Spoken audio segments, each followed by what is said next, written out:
SNESdrunk.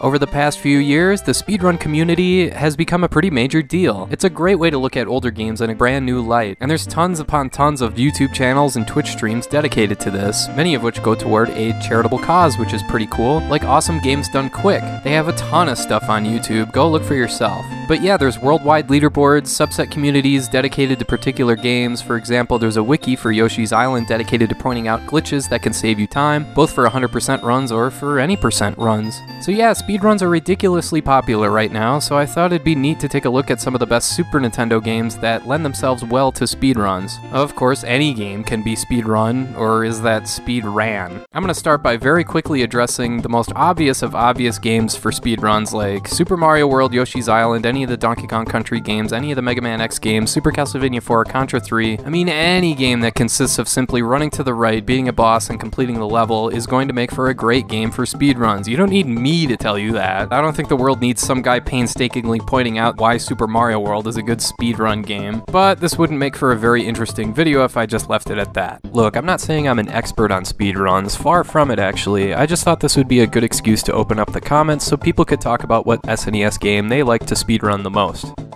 There is one obvious game I wanted to talk about that I think stands above and beyond the rest, and that's Super Metroid. The way the game is structured lends itself really well to speedruns because you can skip particular sections and just seek out certain power-ups, like for one run you can get the speed and jump boosts, or for another you can just get the weapon upgrades, or you can say screw it and go for 100% as fast as you can, or conversely you can say screw it and get as little as possible. That kind of flexible functionality combined with the wide open level design is perfect for this style of play. It's easily the best speedrun game on the Super Nintendo. The only games that I think come close to this kind of open-ended flexibility is stuff like Yoshi's Island and Donkey Kong Country 2, but even then you still have to mess with a world map and all sorts of other stuff that gets in the way. And while we're here, real quick I want to address the Donkey Kong Country games, just to point out that the first game is by far the most speedrun friendly out of the three. The second game is too spread out, where you're moving in all directions, and the third game, well, you'd have to play as Kiddy Kong, and nobody wants to do that. The first Donkey Kong Country is the best for it because it's a lot more streamlined. The level design for the most part lends itself well to just sprinting straight through. Anyway, I wanted to point out a few slightly less obvious Super Nintendo games that would be good for speedrun purposes. One of the first games that pops up in my mind is Killer Instinct, because the gameplay here is predicated on combos that do a ton of damage, so the natural result of nailing a big damage combo would of course speed up the game. The combos here are what separate this game from other fighting games in this regard. If you're able to nail high-end combinations one right after the other, then you'd be able to cruise right through this game in no time flat. And hey, there's even a practice mode where you can sit here forever and work on mastering that ultra combo. Now, try and stay with me here, but some of the best speedrun games are hinged on gameplay that actually has, you know, a timer right there on the screen. Imagine that! Anyway, Super Punch-Out is another fantastic speedrun game because it rewards you for picking up on the subtle nuances of the timing and accuracy of certain aspects of the boxing action here. There's kind of hidden combos here that you can execute to the point that you can knock out most opponents in like 20 seconds. Crazy stuff. Plus, this game gets extra marks for me for being really hard. If you can beat Super Punch-Out quickly and take out Rick and Nick Bruiser, then you are legit.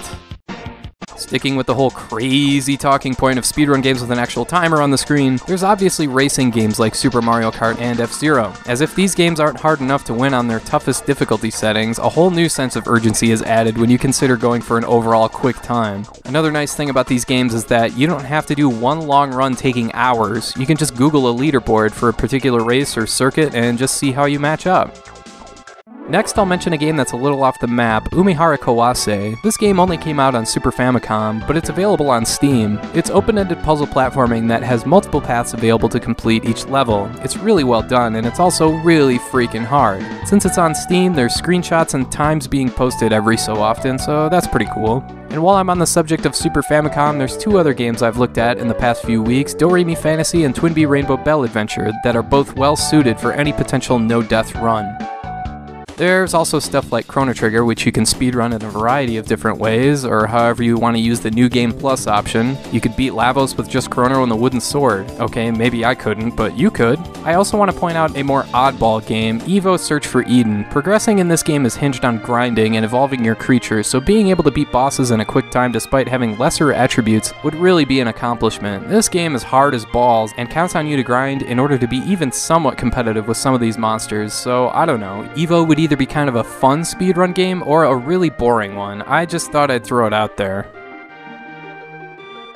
Anyway, that's all for now. Thanks for watching, and have a great rest of your day.